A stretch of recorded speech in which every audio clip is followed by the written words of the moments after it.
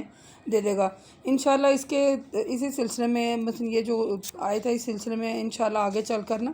سورۃ مائدہ میں بھی اس کا ذکر انشاءاللہ آئے گا، کہ اس میں بھی سورۃ مائدہ میں بھی اللہ تعالیٰ فرماتا ہے کہ حضرت موسیٰ علیہ السلام نے اپنی قوم سے کہا کہ اے میری قوم تم ارض مقدسہ میں فاتحانہ داخل ہو جاؤ، اور اللہ تعالیٰ نے تمہارے لیے لکھ دی ہیں، یہ یقیناً تمہیں مل جائیں گی، لیکن شرط یہ ہے کہ اگر دشمن سے مقابلے کی نوبت آئے تو پیٹھ نہ پھیرنا، نقصان والے ہو جاؤ گے۔ بنی اسرائیل جو تھے وہ بزدلی دکھایا کرتے تھے، قربانیوں سے بھی گریز کیا کرتے تھے، تو پھر ان وجہ سے نا ان پر ذلت اور افلاس جو ہے نا وہ بھوک یعنی ان پر مسلط کر دی گئی۔ وَبِغَضَبٍ مِّنَ اللَّهِ، یعنی اللہ تعالیٰ کے غضب میں گرفتار ہو گئے، تو اس مثلا وہ گرفتار ہو گئے، اس ذلت اور افلاس اور غضب الہی کا سبب صرف ان کی بزدلی اور تن آسانی نہیں، بلکہ اس کا سبب یہ بھی تھا کہ وہ یکفرون بآیات اللہ، اللہ تعالیٰ کی آیتوں کا انکار بھی کرتے تھے، ساتھ میں انہیں چھپاتے تھے، یعنی حق پر جو تھا وہ پردہ ڈالتے تھے۔ یقتلون النبیین، انبیاء علیہ السلام کو ناحق قتل کرتے تھے، یہ کسی بھی صورت میں یہ جائز نہیں تھا کہ وہ انبیاء کا جو تھے وہ قتل کرتے اور مسلسل نافرمانیاں کرتے، اور اگر وہ ایسے ہی کرتے تھے، شرعی حدود جو مقرر کر رکھی تھی وہ آگے بڑھ جاتے، ظلم و زیادتیاں کرتے، تو اس لیے ان پر نا یعنی کہ یہ جو ذلت امیز عذاب تھا نا یہ ان پر آ گیا تھا، اس لیے وہ غضب الہی میں بھی وہ گرفتار ہو گئے اور رحمت الہی سے دور ہو گئے۔ مثلا آپ جو ہے نا سورۃ بقرہ کی آیت نمبر 49 سے لے کر 61 تک کا خلاصہ یہ ہے کہ بنی اسرائیل کو سب سے پہلے اللہ نے فرعون کی حکومت جو تھی اس میں ذلت والی زندگی گزارے تھے، تو فرعون اور اس کی قوم جو تھے ان پر طرح طرح کے ظلم و ستم ڈھا رہی تھی، تو اللہ نے حضرت موسیٰ علیہ السلام کے ذریعے انہیں اس ظلم سے یعنی کہ نکالا، فرعون کے مظالم سے نجات دی، تو فرعون کو یعنی اپنی فوج کے ساتھ سمندر میں غرق کر دیا، انہیں سلامتی سے باہر نکالا، پھر ان کے لیے 12 چشمے جاری کر دیے، پھر ان کے لیے آسمان سے بادل جو تھے وہ سایہ کرتے، پھر ان کے لیے من سلوا اتارا گیا، پھر جب مثلا حضرت موسیٰ علیہ السلام وہ 40 راتوں کا جو چلہ کاٹنے گئے تھے، تو اس کے بعد جو تھے نا یعنی اللہ تعالیٰ نے حضرت موسیٰ علیہ السلام کو کہا تھا کہ کوہ طور پر رہو 40 راتیں، تو ان کی غیر موجودگی میں انہوں نے بچڑے کو معبود بنا لیا، اس کو پوجنے لگے یعنی شرک کرنے لگے، اور پھر بھی اللہ نے ان پر رحمت کی اور انہیں معاف کیا۔ تو بنی اسرائیل جو تھے وہ مثلا وہ کسی طرح بھی حق و باطل میں تمیز نہیں تھے کرتے، انبیاء کو ناحق قتل کرتے، تو کبھی کہتے کہ ہم جب اللہ کو علانیہ نہ دیکھ لیں ہم مثلا ایمان نہیں لائیں گے، مطلب اس طرح کی جو باتیں تھیں نا وہ جیسے ابھی ہم نے آیت نمبر 61 میں پڑھا کہ وہ کہتے ہیں جاؤ اپنے رب سے کہو کہ ہمیں ککڑی، خربوزے، پیاز، گیہوں، ساگ، سبزی ترکاری جو ہے یہ ہمیں دے، جب کہ وہ بن اور سلوا کھا رہے تھے، تو ایسے ہی وہ روگردانیاں کرتے، اللہ تعالیٰ کی آیت کا انکار کرتے اور برابر ظلم و زیادتیاں کرتے رہتے، تو پھر اس وجہ سے اللہ تعالیٰ نے ان پر ذلت اور افلاس کو ان پر مسلط کر دیا۔ یہ مین جو ہے نا آیت نمبر 49 سے لے کر آیت نمبر 61 تک یہ بنی اسرائیل کے حق میں یہی ان کا خلاصہ ہے کہ اللہ تعالیٰ نے ان پر رحمتیں کرتے، ان پر جو تھے اللہ تعالیٰ رحمان اور رحیم تھے بہت زیادہ، ان پر مہربانیاں کرتے، اور یہ جو تھے نا یہ آگے سے ایسے ظلم و زیادتیاں اور مثلا ایسے حضرت موسیٰ علیہ السلام کو تنگ کرتے، کبھی کچھ کرتے، کبھی بچڑے کو معبود بناتے، کبھی کچھ اور کبھی کچھ، تو اس طرح مثلا اللہ تبارک و تعالیٰ فرماتے ہیں کہ بنی اسرائیل کی نقل نہیں کرنی چاہیے۔ مثلا یہ آیت اللہ نے بتائی ہے کہ اللہ تعالیٰ ان پر اتنے زیادہ مثلا مہربان تھے تو اگر اللہ تبارک و تعالیٰ انسان پر مہربان ہے تو انسان کو چاہیے کہ اللہ تعالیٰ کی جو نعمتیں ہیں اور رحمتیں ہیں اس کی قدر کرے اور اللہ کا شکر ادا کرے،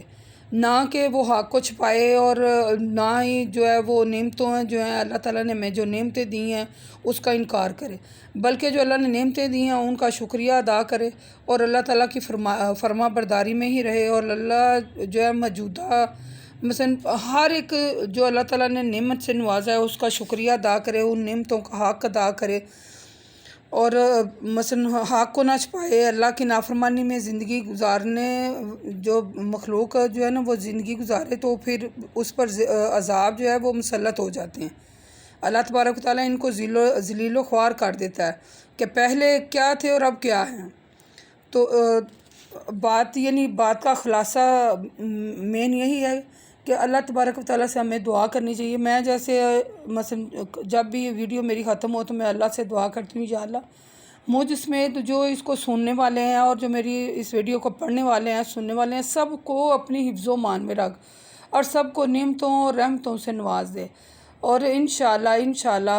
اللہ تبارک و تعالیٰ ہمیں اپنی حفظ و مان میں رکھے، اور اللہ ہمیں ہمارے گناہوں کو معاف کر دے، اور اللہ ہم پر خصوصی نظر کرم اور نظر رحمت رکھے، اور جو ہم یہ پڑھ رہے ہیں اللہ تبارک و تعالیٰ سے دعا ہے کہ اس پر ہمیں عمل کرنے کی توفیق عطا فرمائے، جو اللہ نے ہمیں نعمتیں دی ہیں ان کا شکر ادا کرنے کی توفیق عطا فرمائے، ہم کو ہمیشہ سیدھی جو ہدایت ہے ہمارے لیے ہمیں اسی کی پیروی کرنے کی توفیق عطا فرمائے۔ وما علینا الا البلاغ المبین۔ انشاءاللہ آگے بھی چل کر اس موضوع پہ اور بھی بات ہوگی۔ وقول قولی ھذا استغفر اللہ۔ آپ ضرور ویڈیو کو ضرور پڑھا کریں اور انہیں زیادہ سے زیادہ شیئر کیا کریں اور سبسکرائب بھی کریں تاکہ میری جو نئی آنے والی ویڈیو نا وہ آپ کو سب سے پہلے نوٹیفیکیشن آپ کو ملے، اور کمنٹ باکس میں بھی آپ ہمیں بتایا کریں کہ آپ کو یہ کیسا لگتا ہے، اور جب بھی آپ دعا کریں تو آپ مجھے بھی اپنی دعاؤں میں خاص یاد رکھا کریں، میرے لیے بھی دعا کیا کریں، مجھے آپ کی دعاؤں کی بہت زیادہ سخت ضرورت ہے۔ آمین ثم آمین۔ السلام علیکم ورحمۃ اللہ وبرکاتہ۔